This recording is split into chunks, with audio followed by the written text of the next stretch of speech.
십계명 설교 마지막 시간입니다. 2024년을 시작하면서 제1계명부터 제9계명까지 함께 나누었는데 십계명 설교가 여러분에게 어떠한 유익이 있었습니까?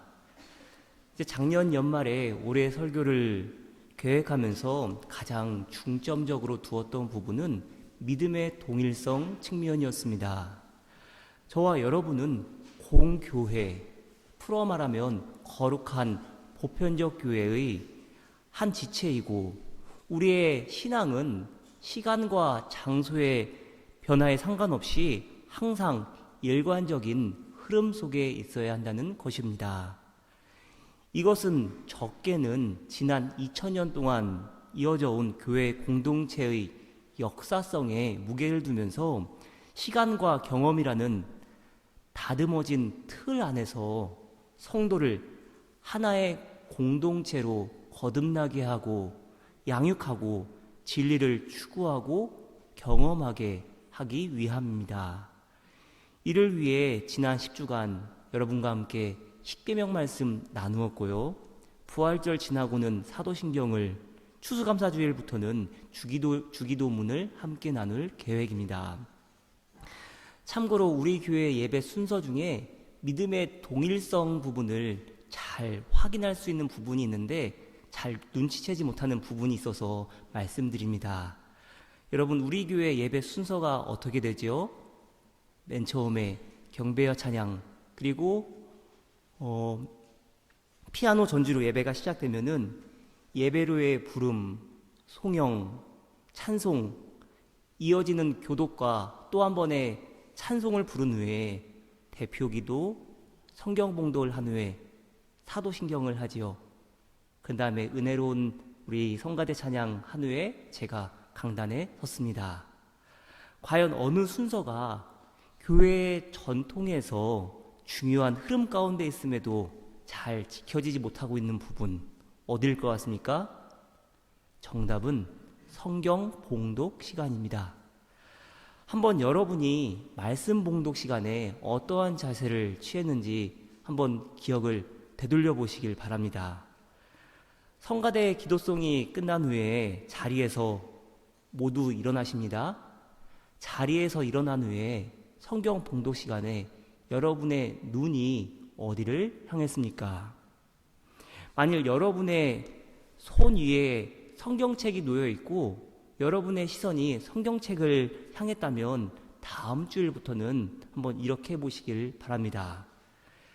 그리고 성경 봉독을 맡은 분들의 마음가짐과 준비 자세는 어떠해야 하는지 들어보시기를 바랍니다.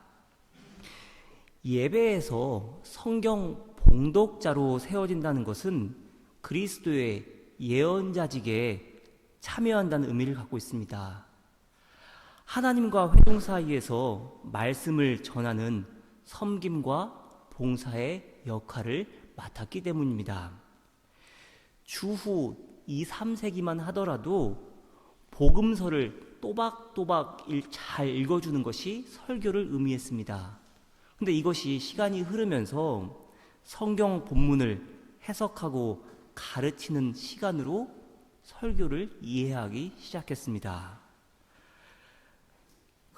이것을 감안한다면 성경 봉독이 예배에서 얼마나 중요한 역할을 차지하는지를 알 수 있을 것입니다.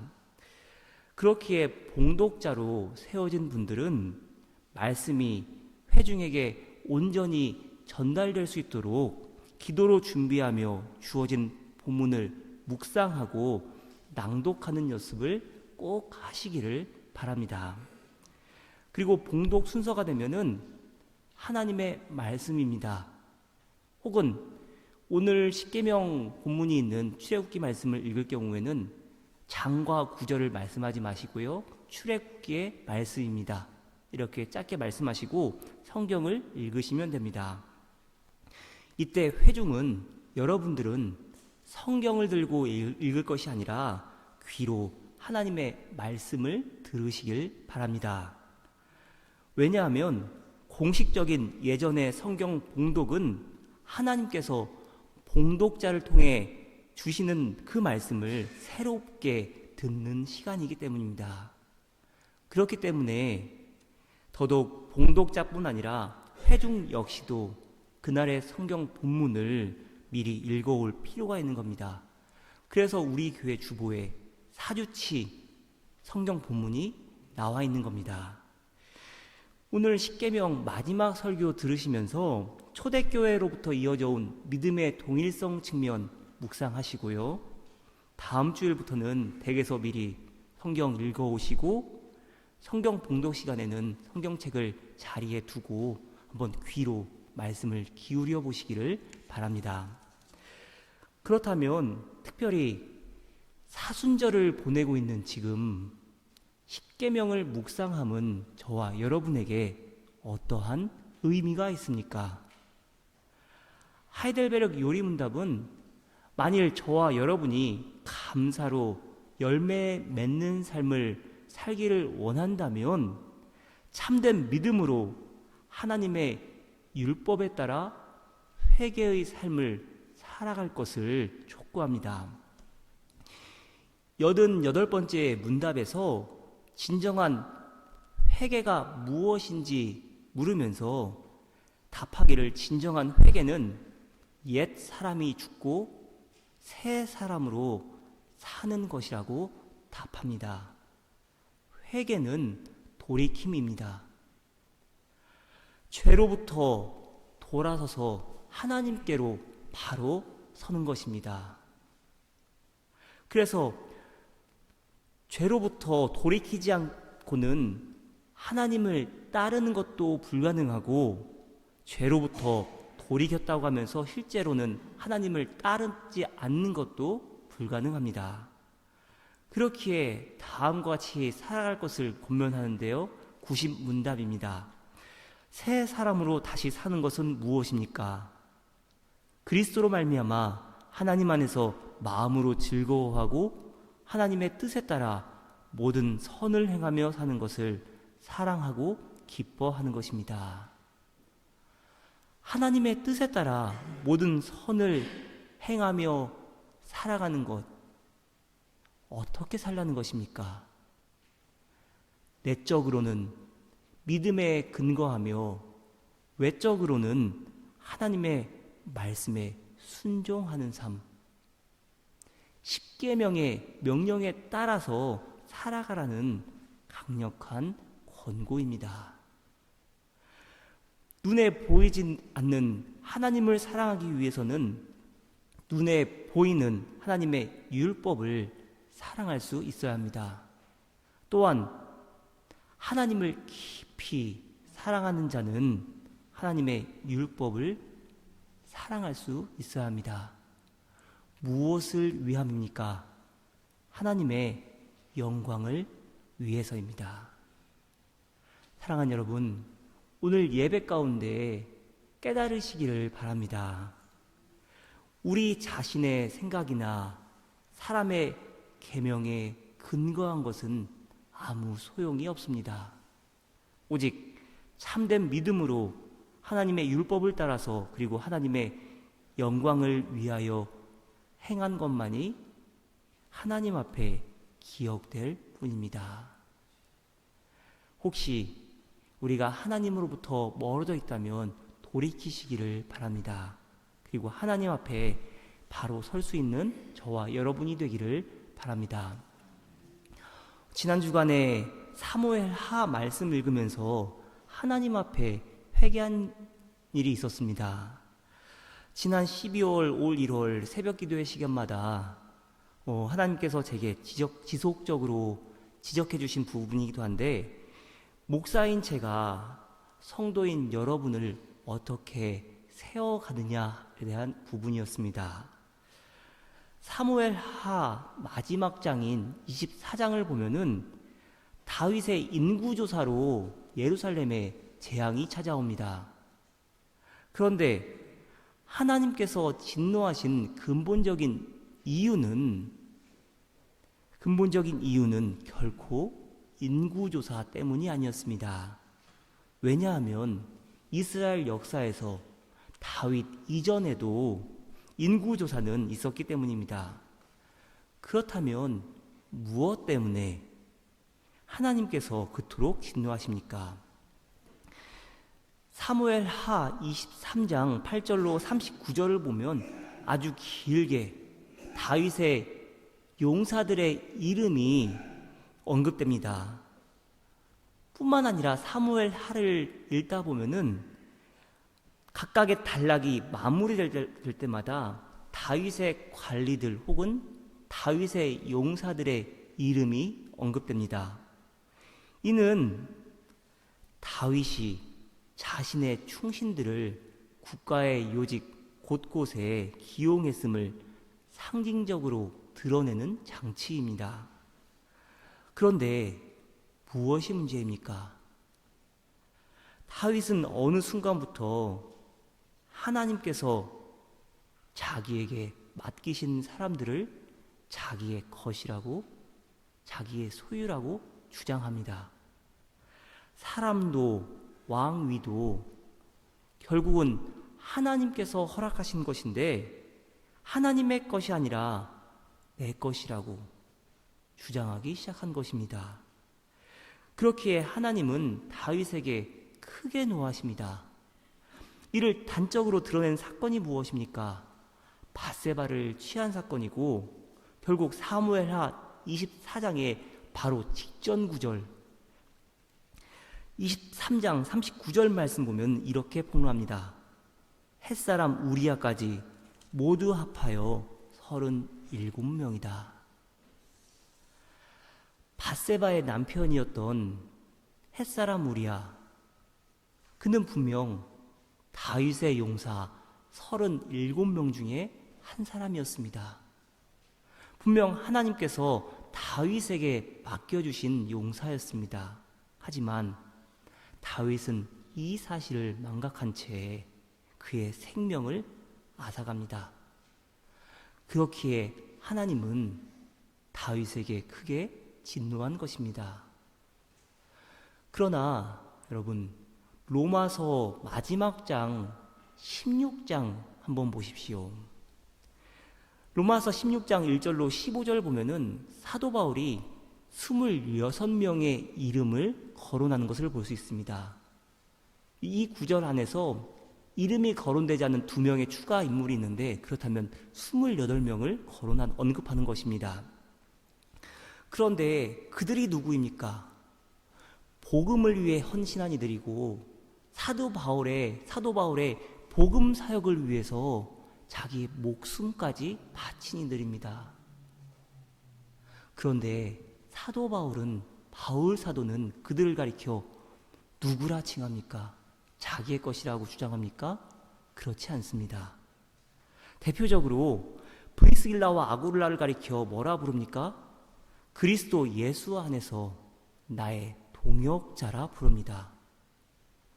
바울은 자기의 동역자들을 가리켜서 그리스도 안에서 인정을 받은 자들이라 칭했고 주 안에서 많이 수고했다 칭찬합니다. 작년 12월 이후로 하나님은 제게 지속적으로 이 사실을 깨닫게 하셨습니다.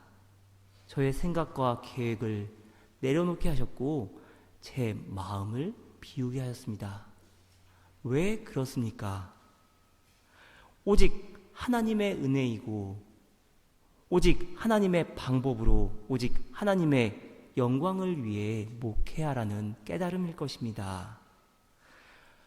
또 한 가지 중요한 것, 교회는 하나님께서 역사하셔야만 영적으로 살아있는 공동체가 된다는 믿음이었습니다.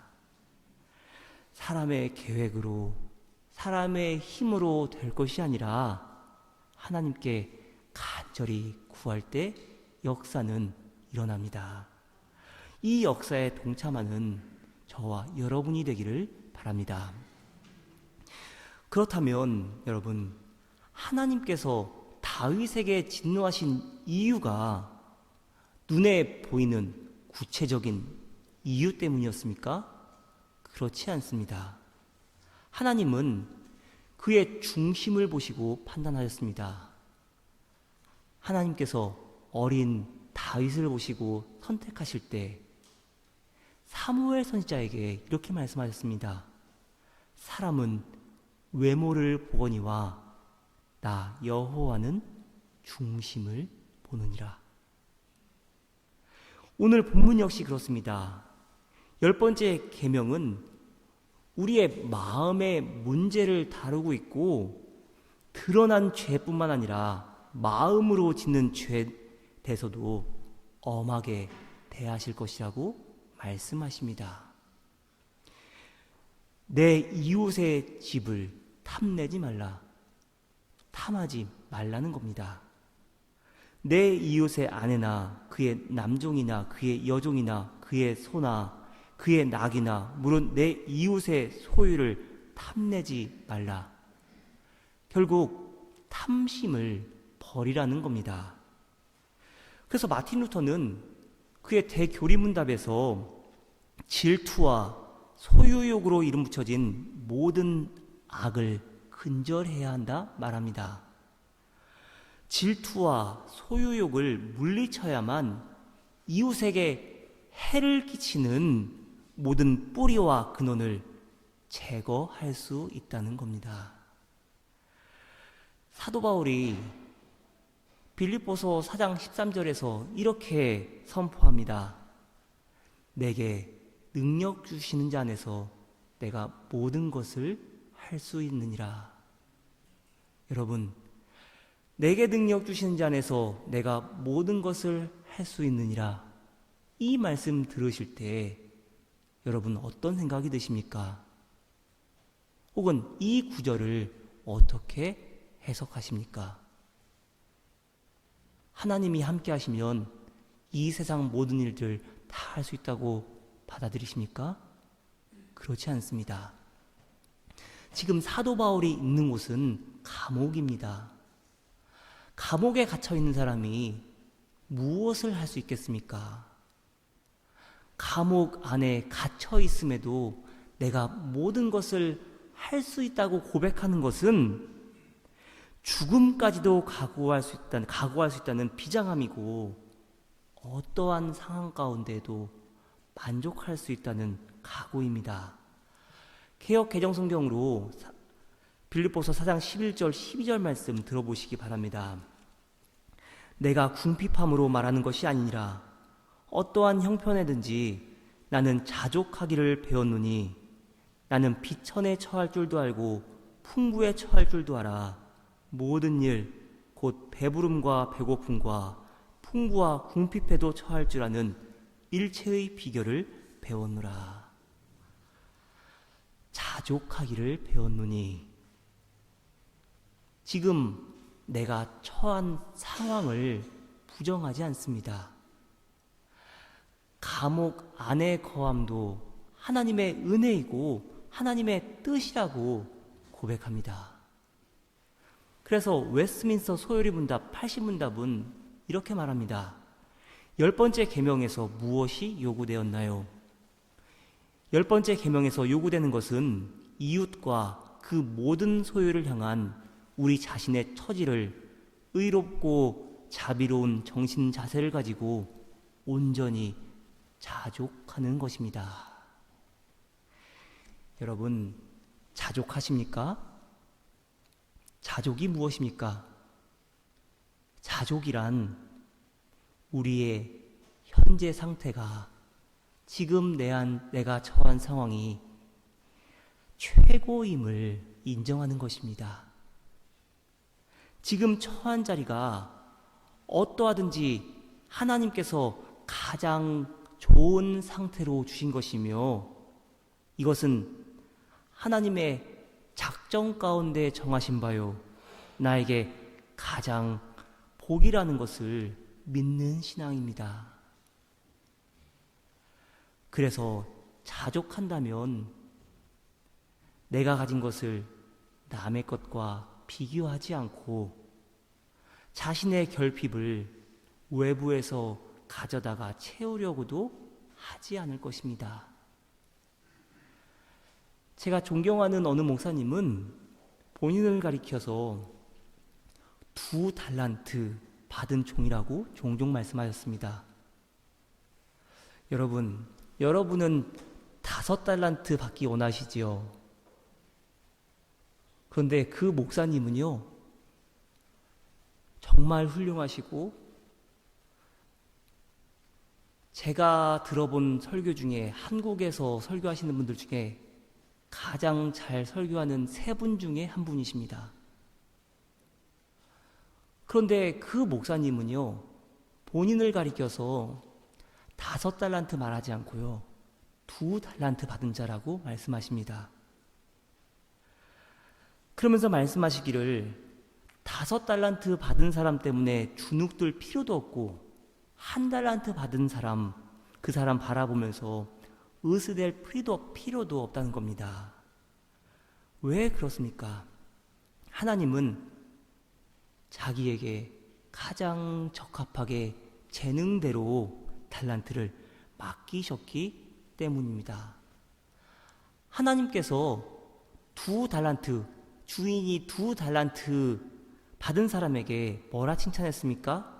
마태복음 25장 23절 말씀입니다. 그의 주인이 그에게 말하였다. 잘했다. 착하고 신실한 종아.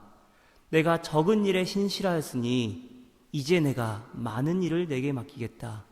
와서 주인과 함께 기쁨을 누려라. 근데 여러분, 성경 읽으시면요, 2달란트 받은 사람이 받은 칭찬, 5달란트 받은 사람이 받은 칭찬 전혀 다름이 없습니다. 모든 구절, 한 구절 구절이 동일합니다. 하나님은 각자의 재능에 따라서 최선을 다한 자들에게 동일하게 칭찬하십니다. 그렇기에 그 목사님은 본인보다 더 크게 쓰임받는 목사님들 보면서 전혀 부러워하지 않으시고 당신의 목회 현장에서 최선을 다하신다고 말씀하십니다. 사랑하는 여러분, 사순절 기간 지내면서 저와 여러분에게 자족하는 마음이 있기를 소망합니다. 자족은 무소유를 타지 않습니다. 자족은 자포자기를 의미하지도 않습니다.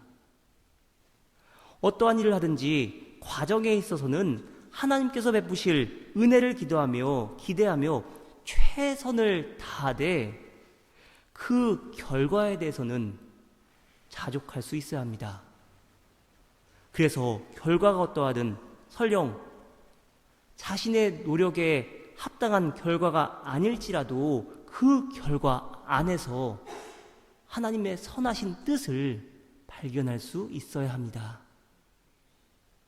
그리고 그에 대해 진심으로 감사하며 하나님께 영광 올릴 수 있어야 합니다. 이것이 자족이고 10번째 계명을 통해서 배울 수 있는 마음 자세입니다. 남은 사순절 기간 여러분 십계명 말씀 한번 정독해서 읽어보시고요, 여러분의 삶에 적용해 보시기를 바랍니다. 하나님을 경외하며 우리의 이웃을 위한 선한 일에 우리 자신을 사용하여 달라고, 뿐만 아니라 우리의 마음이 어두워지지 않고 하나님의 영광의 빛으로 밝히 빛날 수 있도록 기도하며 나아가는 한 주간 되시기를 간절히 축원합니다. 기도합니다. 우리의 중심을 감찰하시는 하나님, 이 시간 우리의 죄악을 회개합니다. 용서하시고 하나님 앞에서 거듭난 인생으로 거룩하게 살아가게 하옵소서. 예수 그리스도의 이름으로 기도드렸습니다. 아멘.